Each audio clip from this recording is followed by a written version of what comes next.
Since the dawn of time, man has enjoyed entertainment.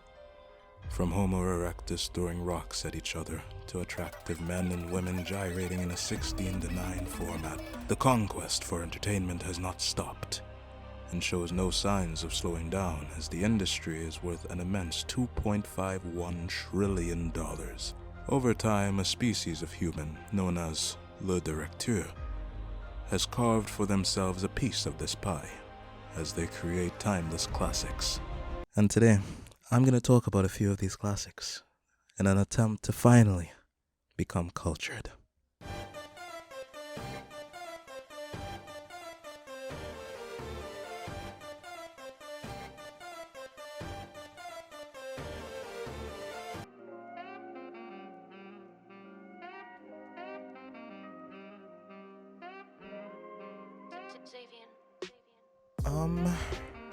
You know what? Fun. I honestly don't understand why we have this one along with the other two that we're going to be talking about today. Considering that they're not at all the same, like, league-wise. But this is also, like, somewhat infamous, you know what I mean?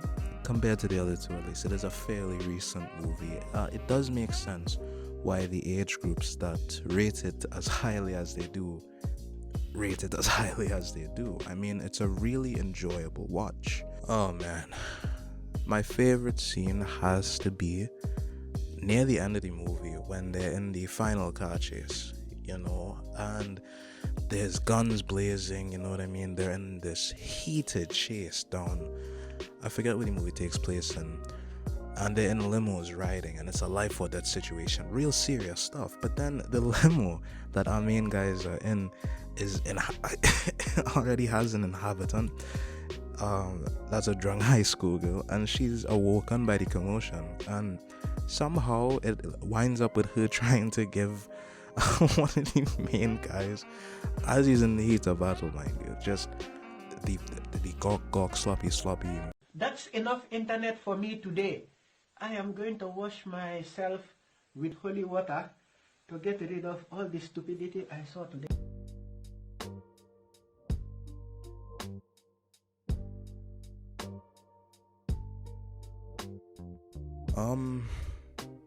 Genius. It's not often that a movie makes me think, damn, the people behind this one really cooked.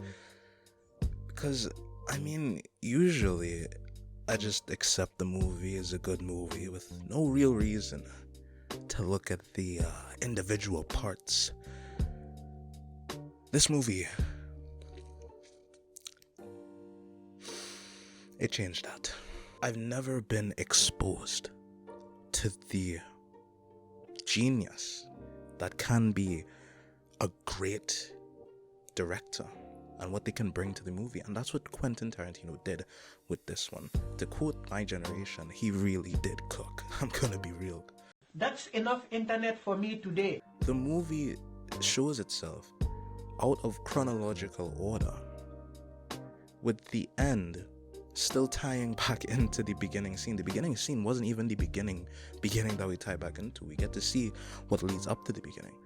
And it really makes you question what events took place when, and if what you saw was codependent on the scene before or after what you saw. Does that make sense? It's gotta make sense, man. Honestly, man, the whole movie is my favorite scene. But, like, if I had to pick one, then it would definitely be the end. When Jules is reversing a robbery, essentially. Yes, you heard me. And he decides that he wants to just spout a Bible verse. And the verse goes a little something like this.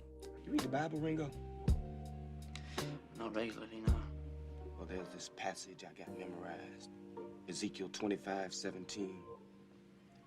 The path of the righteous man is beset on all sides by the inequalities of the selfish and the tyranny of evil men. Blessed is he who, in the name of charity and goodwill, shepherds the weak through the valley of the darkness. For he is truly his brother's keeper, and the finder of lost children. And I will strike down upon thee with great vengeance and furious anger those who attempt to poison and destroy my brothers. And you will know I am the Lord when I lay my vengeance upon you.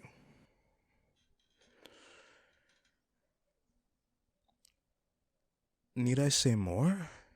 Listen, guys, I'm gonna be real here, right?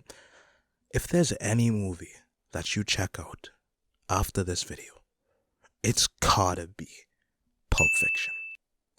I'm telling you, you will not be disappointed.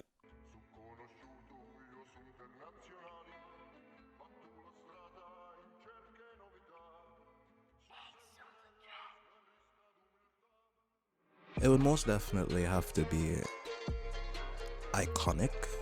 What can I say about The Godfather that hasn't already been said, dissected, regurgitated, and said again 150 times? I mean, it's a masterpiece, right? Something that you see a lot in more modern adaptations of crime,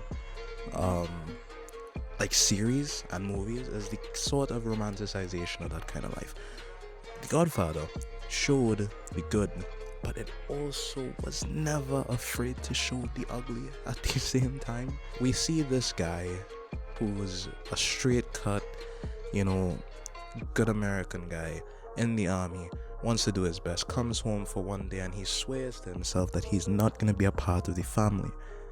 And then his brothers start dying one after the other because of a change in power positions, and it's just a whole spiel.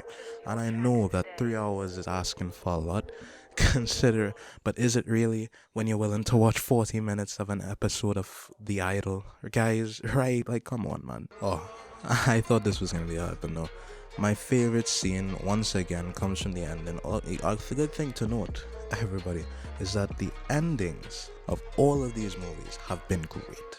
They've all culminated to something spectacular, and that's just brought the movies over the edge in a lot of ways. The scene starts with them in the church for the christening of, I think it was Michael's baby, his first kid.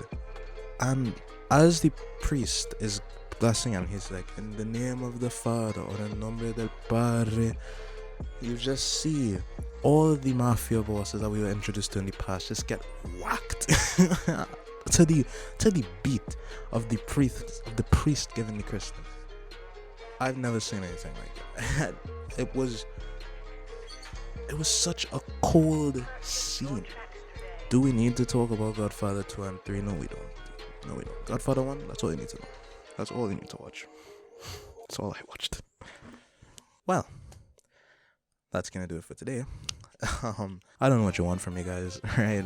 If there are movies that you think were more deserving of my little trek into the depths that is fine cinema, then by all means leave some recommendations in the comments. I would love to do a part 2 of this, but only at you guys' discretion, right? So you know what you have to do, and you know what I'm gonna say. So say it with me. If you don't know it, then say it after me. If you like the video, like the video, and if you really like the video, then subscribe, and especially leave a comment down below of either a movie that you think should have been here that you would like to see me add to the part 2 that I may make or may not make, or just anything really. And until then, I will catch you guys on the flip side. Peace.